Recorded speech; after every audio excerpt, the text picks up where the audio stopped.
লক্ষ্মীপুর সদর উপজেলার মান্দারি এলাকা। একসময় যে খালটি ছিল অত্র এলাকার প্রাণ, আজ তা অস্তিত্ব সংকটে। প্রভাবশালী মহলের দখলদারিত্ব আর পরিকল্পনাহীন ব্রিজ নির্মাণের প্রতিযোগিতায় মৃত পায় এই জলধার। আসন্ন বর্ষায় ভয়াবহ জলাবদ্ধতার শঙ্কায় এখন দিন কাটছে হাজারো মানুষের। সরেজমিনে গিয়ে দেখা যায়, মান্দারি বহুমুখী উচ্চ বিদ্যালয়ের পেছন থেকে বয়ে যাওয়া খালের বুক ছিঁড়ে গড়ে উঠেছে একের পর এক স্থাপনা। নিয়ম নীতির তোয়াক্কা না করেই পশ্চিম মান্দারি এলাকার প্রবাসী আলমগীর হোসেন খালের উপর নির্মাণ করেছেন একটি ব্রিজ। ক্যামেরার সামনে কথা বলতে রাজি না হলেও তার এই কর্মকাণ্ডে ক্ষুব্ধ এলাকাবাসী। এটা অনেক গভীর ছিল, কিন্তু দোনো সাইডে এখন বাড়ি করি এই খালটারে এত সরু করে ফেলাইছে এবং আবর্জনা ফালাই এটাকে সব ভর্তি করে ফেলাইছে।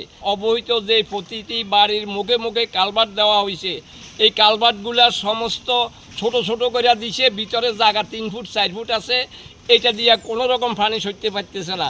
এগুলা এই খালটা যদি না সংস্কার করা হয়, এই এলাকার মানুষগুলা পানির তলে ডুবি যাইতেছে, বহুত কষ্ট পাইতেছে। খুব কষ্ট হয়, কত পানি হইলে কত গায়ে গিরিছি মার যায়, পানি বদ্ধ করে এলে যে জায়গা জায়গা। কেবল একটি ব্রিজ নয়, খালের বিভিন্ন অংশে চলছে মাটি ভরাট ও বর্জ্য ফেলার মহোৎসব। পশ্চিম বটতলী, পুনিয়াননগর, শ্রীরামপুর সহ অন্তত 60টি গ্রামের পানি নিষ্কাশনের একমাত্র পথ এই খালটি। কিন্তু খালের প্রস্থ কমে আসায় সামান্য বৃষ্টিতেই এখন এলাকায় দেখা দিচ্ছে কৃত্রিম বন্যা।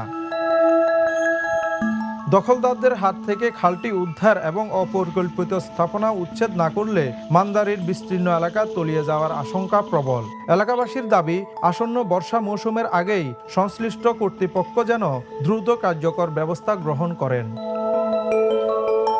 Desk report, the news.